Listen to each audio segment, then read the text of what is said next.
मंगलवार को राज्यसभा सदस्य कार्तिकेय में भिवानी पहुंचे और समाज के लोगों को 27 अप्रैल को पंचकुला में आयोजित भगवान परशुराम जन्मोत्सव समारोह के लिए न्योता दिया। उन्होंने कहा कि भगवान परशुराम उत्सव हर वर्ष मनाया जाता है। इस कड़ी में इस बार यह कार्यक्रम पंचकुला में आयोजित किया जा रहा है।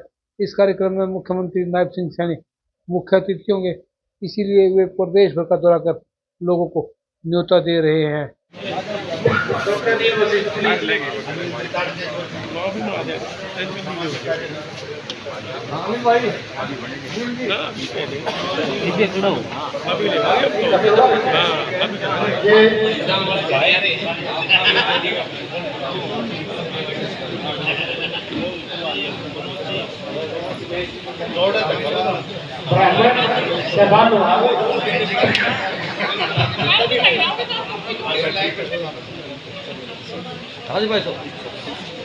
ब्राह्मण सभा द्वारू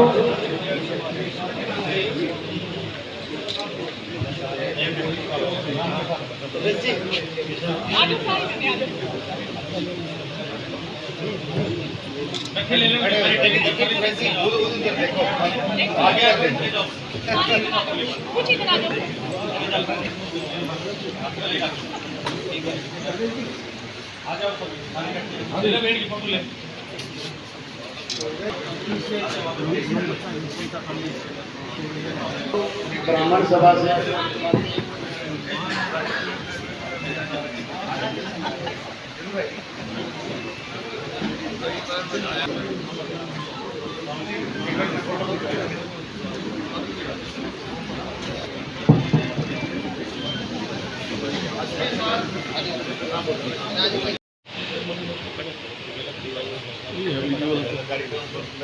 कार्यक्रम को आगे बढ़ाते हुए मैं सबसे पहले भाई देवकांत शर्मा को से अनुरोध करूंगा कि वो स्टेज पे आए और बीच में भाई देवकांत शर्मा प्लीज।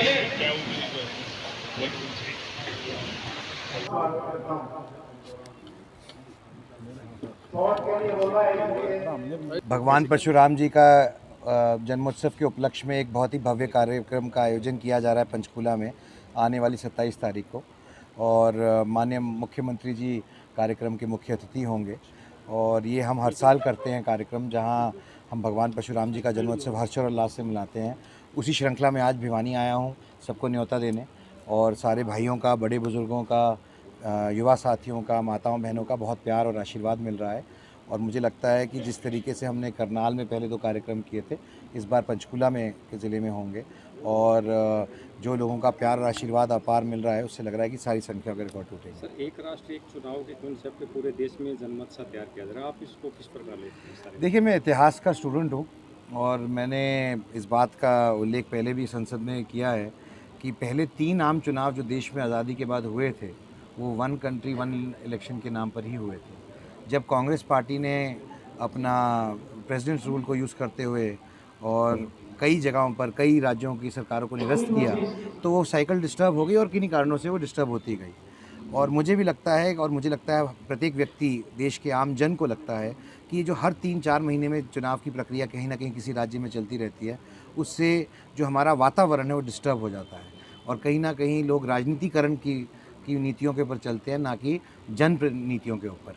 तो ये देश के लिए अच्छा है, लोगों के लिए भला है, अच्छा होगा अगर 1 कंट्री 1 इलेक्शन होता है, और मुझे पूर्ण रूप से इसका समर्थन करता हूँ। हरियाणा को ले संदर्भ में बात करें, देखिए, कांग्रेस कमज़ोर है तो लोकतंत्र कमज़ोर है, मैं आपकी बात से सहमत नहीं हूँ। अगर कांग्रेस कमज़ोर है तो आपने कांग्रेस का नाम लिया, मैं विपक्ष पे भी आता हूँ, पर अगर कांग्रेस कमज़ोर है तो अपने कारणों से कमज़ोर है।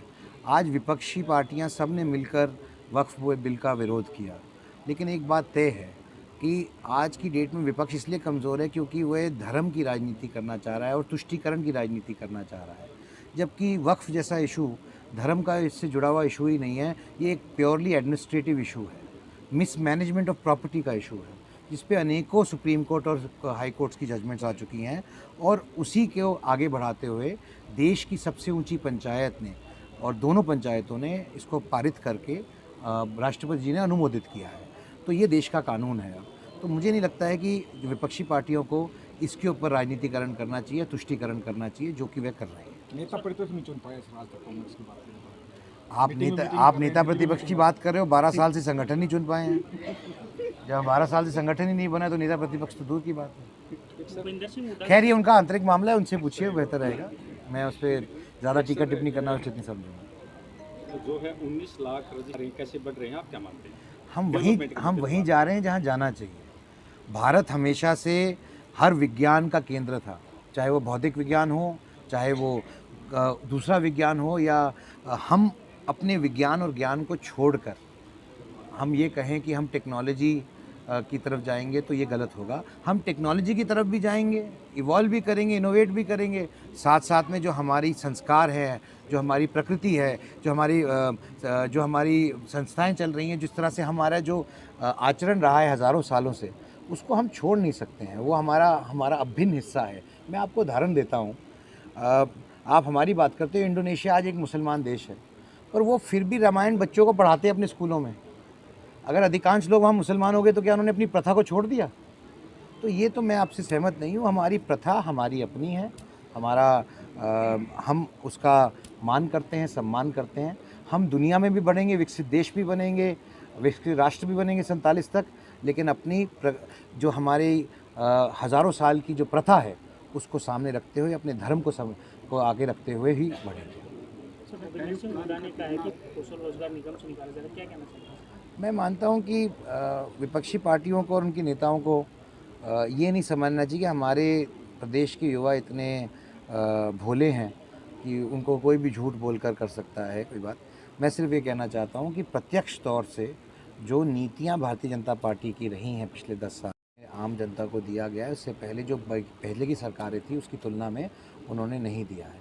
रही बात कांग्रेस पार्टी की, तो कांग्रेस पार्टी का काम है आरोप लगाना। वो आरोप लगाएंगे, वो आरोप लगाते रहेंगे और जनता वोट देती रहेगी और अपना मत देती रहेगी। भाजपा प्रदेश में तो सुनना नहीं मिले सर। हाँ, भाजपा प्रदेश कब तक चुनना नहीं। वो तो देखिए, वो तो प्रक्रिया है। प्रक्रिया जब होएगी संगठन की, सबको पता लग जाएगा।